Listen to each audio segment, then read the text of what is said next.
Salut les amis. Bon, de nouveau, ça déborde dans ma tête. On est le matin, c'est normal. J'avais envie, là, de vous faire une petite suite un peu logique, selon moi, de, de l'audio que j'ai fait hier sur l'impuissance apprise. Je vous expliquais cette histoire du fait qu'à un moment donné, parfois dans nos vies, ça toque à notre porte. Il y a un truc qui est coincé à l'intérieur et qui veut sortir. Je ne l'ai pas exprimé comme ça, mais du coup, je vous l'exprime encore sous un nouvel angle. Comme un truc qui dit mais j'en peux plus quoi. Un truc qui fait à l'intérieur non, qui dit autre chose est possible.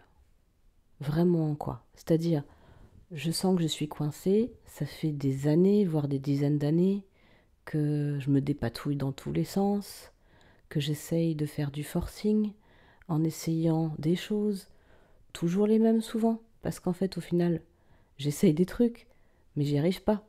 Donc je retourne à mes éternels trucs. Et ces éternels trucs m'énervent.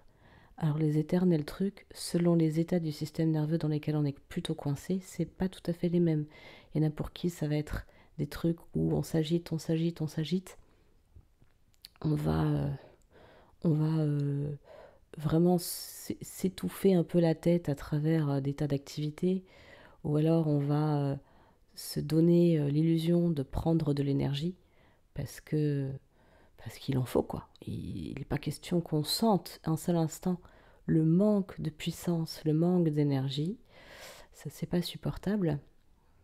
Souvent on n'en est pas conscient hein, que c'est ça qu'on fait. C'est ça qu'on vit, c'est ça qui est en dessous. Et ou alors les stratégies, ça peut être de plus du tout d'énergie d'un coup d'un seul, hop, il y a comme une extinction du carburant interne et, eh ben, du coup c'est le repli total et il n'y a plus capacité de rien. Même pas d'appeler un ami pour papoter un peu. Il n'y a plus rien. Plus rien, plus de jus, plus de jus, plus de jus. Ça, c'est le dorsal. L'état dorsal. On a ces modes par défaut. Finalement, l'impuissance apprise dont je parlais, bah, c'est considérer, ne pas voir quelque part que ça, ce ne sont absolument pas du tout des états normaux, entre guillemets, de vie. Ce sont des états de survie. En fait, c'est considérer que on peut croire pendant très longtemps que ça, c'est comme ça. Voilà. C'est comme ça, je fonctionne comme ça. Hmm, je, je fonctionne comme ça. Et sans réaliser que en fait, c'est pas je qui fonctionne comme ça. C'est mon système nerveux qui me met dans un état de sécurité systématique.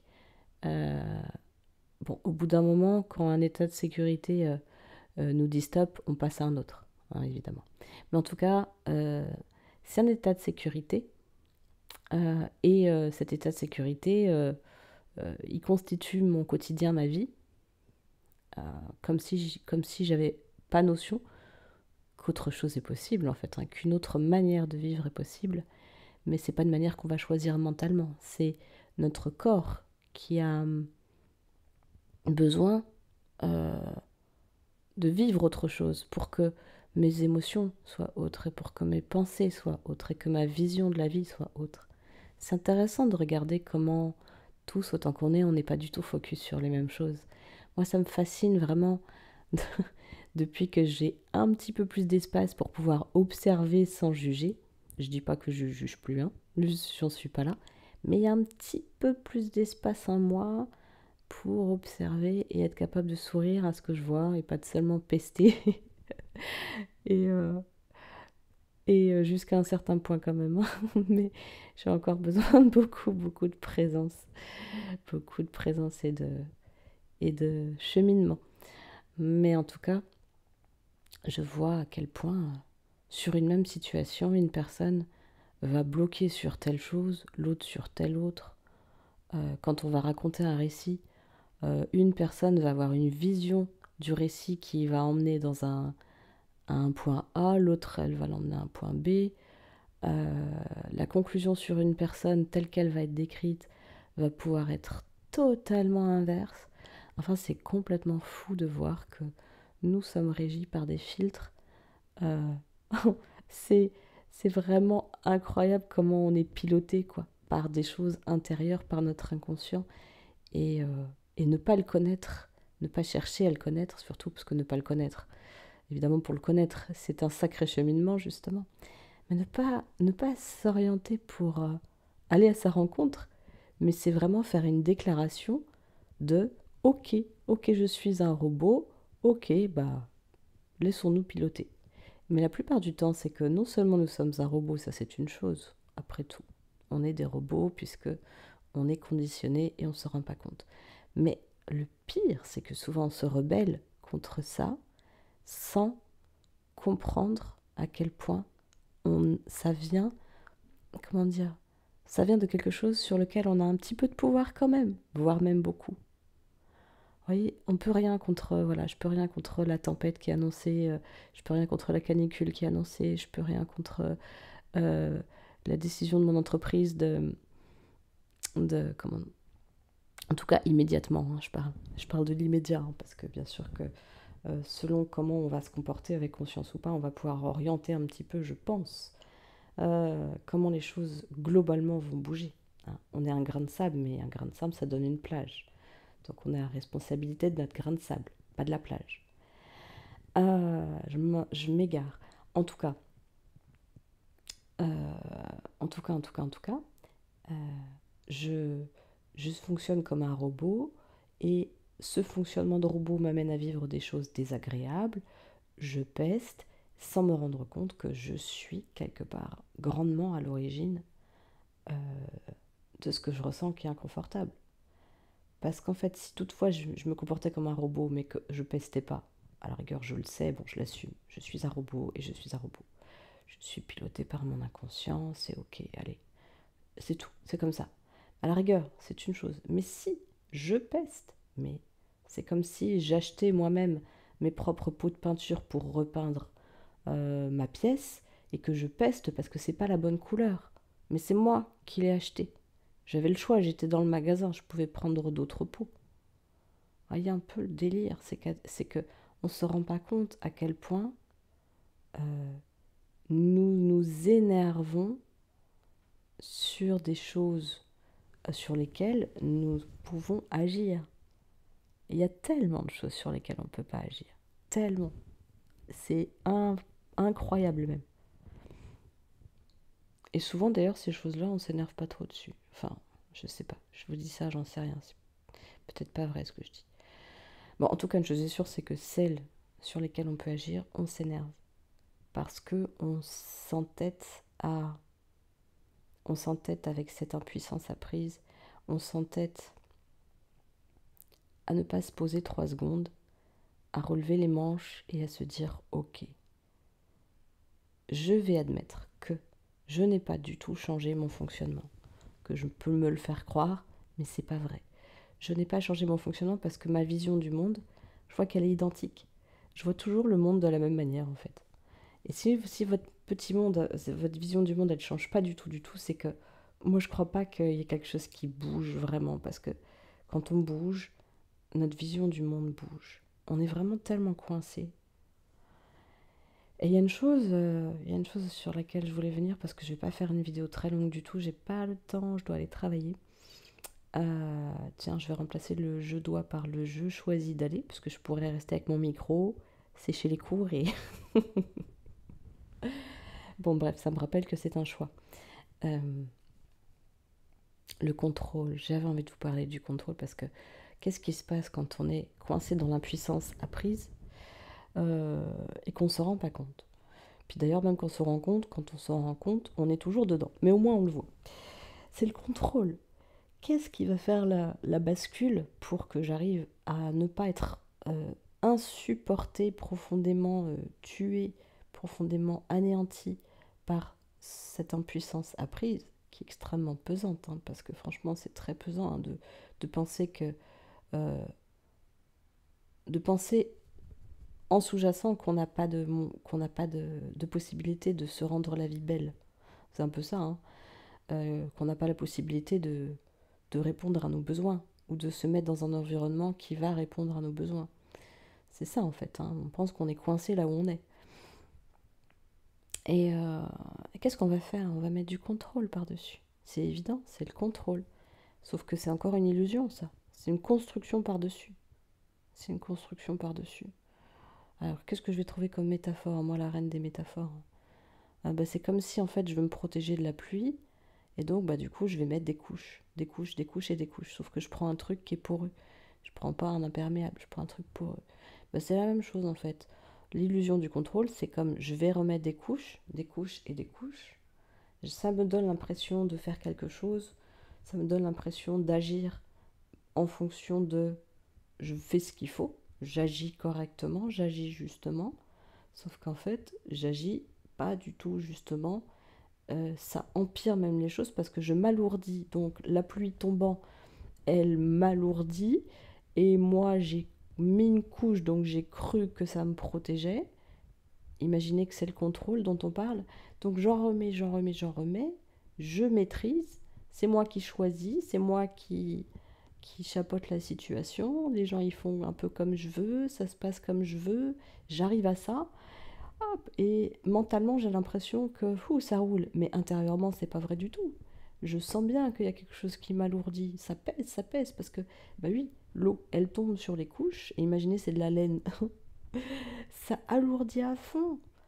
Donc non seulement ça ne rend pas les choses étanches, donc ça n'a pas l'utilité que ça devrait avoir, ça ne marche pas, ce n'est pas efficace, mais en plus ça me rajoute de la difficulté, ça me rajoute de la douleur. Et cercle vicieux faisant, eh bien je me bats encore plus contre ça parce que du coup je sens bien que ça va pas vraiment dans mon sens. Donc je vais essayer de redoubler de contrôle encore et encore.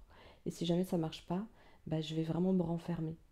Je vais me fermer, je vais commencer vraiment à envisager que le monde est vraiment, vraiment menaçant. Le monde n'est vraiment pas de mon côté, quoi. Tout ce que je mets en place, ça marche pas. Euh, et puis en fait, j'essaye de me le cacher. Mais j'ai beau me le cacher, ça marche pas du tout en fait. Je suis obligée de voir parce que mon corps, lui, commence à somatiser. Je commence à avoir des malaises, des maux, des maladies. Je commence à renforcer encore plus mes addictions. Et je commence à voir que mon contrôle, c'est une illusion. Et qu'est-ce qui se passe après? Bah, j'ai honte de moi parce que je vois qu'en fait, ça marche pas. Donc je confonds ce que je fais avec ce que je suis. Et résultat, je me chope. Je me fais rattraper. Moi, j'appelle ça se faire rattraper parce que la honte, elle est déjà là à l'origine. C'est elle notamment qui nous fait confondre tout et aller dans l'impuissance. C'est un cercle vicieux, impuissance, honte, effort, effort, effort pour ne pas sentir, effort pour avoir le sentiment de contrôler. Ça, c'est vraiment l'état sympathique du système nerveux. Psychologie du mérite. Quand j'aurais fait ça, je serais quelqu'un de méritant, etc., etc. Épuisement, burn-out, on finit en dorsale. Voilà le schéma. Parce on a cru que contrôler allait nous aider. Sauf que contrôler, déjà, ça n'a rien à voir avec la maîtrise. C'est deux choses différentes. Je vous invite à méditer sur ces deux mots. Moi-même, je sais que j'ai besoin de méditer sur ces deux mots parce que je vous dis tout ça, mais c'est pas une leçon de morale. Je suis en plein dedans, moi, avoir le contrôle que j'essaye d'exercer un peu de partout. Là où il est illusoire, là où il est bon. Mais en général, quand c'est du contrôle, je m'aperçois que c'est rarement bon. Alors que la maîtrise, c'est vraiment quelque chose qui s'acquiert depuis l'intérieur et c'est très différent. Et voilà ce dont j'avais envie de vous parler. Parce que si vous n'avez pas écouté mon audio précédent sur l'impuissance apprise, euh, finalement, c'est comme si en fond, ça nous dit je, je, je veux me le cacher, mais je crois que je ne pourrai jamais faire, être, vivre plus que ce qui est là. Et attention, là, je suis pas en train de vous parler de réussite. Il faut vraiment, vraiment, vraiment bien, bien, bien piger. Je ne vous parle pas de réussite, je ne vous parle pas de réussir un examen, d'être enfin la personne que je rêve d'être. Moi, je vous parle vraiment d'un changement profond de manière de vivre la vie, de la traverser. Euh, comment je suis dans ma peau. Voilà. Comment je vis la vie, comment je suis dans ma peau. Et comment est-ce que j'arrive à régulièrement avoir un système nerveux flexible et régulièrement aller dans le ventral. Si je sors des termes techniques, c'est retrouver le lien et la sécurité. Réussir à en sortir, réussir à y rentrer régulièrement. et être capable de ressentir ce qui se passe à l'intérieur de moi quand je suis en interaction. Parce qu'en fait, c'est impossible pour le corps de se sentir en sécurité si on n'est pas capable, nous, en fait, d'apprendre à décoder ce qui se passe dans notre corps. Notre corps, le langage des sensations, c'est le langage du système nerveux. Donc si nous ne savons pas décoder ça, nous restons de nouveau dans notre tête. Et notre tête marche à la place de notre corps. C'est ça l'illusion du contrôle, en fait, c'est notre tête. Mais notre corps, lui, reste toujours en totale insécurité. Allez regarder comment votre corps il est tendu. Allez regarder comment vous êtes obligé de vous agiter dans tous les sens. Ou comment vous tombez raide, mort, dans une forme de léthargie totale.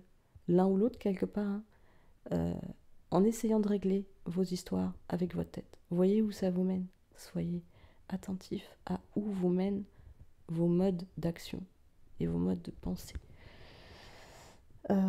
Ouais, ben oui, à un moment donné, il faut se réveiller en fait. Hein. Et là, mon ton est un peu plus net parce que c'est pas un manque d'amour que d'être ferme. Hein. C'est pas un manque d'amour envers soi. Par contre, il y a une vraie différence entre être ferme dans le sens de allez, maintenant je me réveille, j'écoute. J'écoute le fait que on peut plus continuer comme ça, dans ce mode d'impuissance acquise et de tourner en rond avec les mêmes manières de faire parce que je peux pas faire autrement. C'est mon système qui m'y invite. Je peux pas m'empêcher de courir partout ou d'être en léthargie totale. Je peux pas. J'ai beau essayer de me convaincre que ça va aller, il n'y a rien qui change. La vérité profonde, c'est celle-là. Et c'est ça, se réveiller. Par contre, ça ne veut pas dire être dur avec soi. Attention, hein, là, on va rentrer dans une démarche totalement contraire à celle d'être dur avec soi. On va justement retrouver un peu de lien, un peu de compassion, un peu de compréhension, un peu de clarté, un peu de bon sens, un peu de curiosité, un peu de connexion, un petit peu de calme, un petit peu de quoi d'autre, un petit peu de confiance. Voilà, on va retrouver un peu tout ça. Donc on sort de la dureté, mais il y a une différence entre être ferme avec le à partir de maintenant j'arrête de me taper la tête dans les plafonds de verre, je regarde en face les choses comme elles sont, je m'évertue à essayer de tout contrôler. Et ça ne fait que me faire du mal, me tendre encore plus dans mon corps, ne pas fluidifier mes relations, ou me demander d'être toujours un petit peu plus suradapté pour que ça puisse coller. C'est pas une vie, les gars, c'est pas une vie. On peut vraiment vivre autre chose que ça. Faut juste être d'accord pour le fait que ça peut prendre du temps de commencer à bouger les lignes. Parce que c'est une autre manière de vivre. Et en même temps, retrouver la densité, la sensation corporelle, arrêter de se percher et revenir un peu plus au sol, bah ça a des côtés assez fascinants. Ça donne vraiment une consistance à la vie qui est beaucoup plus sympa que le contrôle en vérité. Le contrôle, il y a quelque chose de très électrique dedans.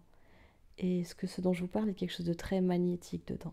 Et moi, je crois qu'on fonctionne, on est des êtres électromagnétiques, et je crois que notre électrique, il a commencé à faire griller un peu tout le système. Il faut revenir au magnétique, il faut revenir au sol. Voilà ce que j'avais envie de vous raconter ce matin, et je vais de ce pas poster l'audio tel quel. Désolée, je fais pas de montage, je fais pas tout ça parce que je n'ai pas le temps, et pour autant, j'ai très envie de partager. N'hésitez pas à mettre un j'aime, à vous abonner, à partager. Je sais que vous en avez peut-être marre d'entendre ça. Et en même temps, c'est bien que vous y pensiez parce que ça nous fait de la visibilité à nous qui avons envie de partager ce qui nous inspire sur nos chaînes YouTube. Allez, merci, ciao et bonne journée ou bonne nuit à vous.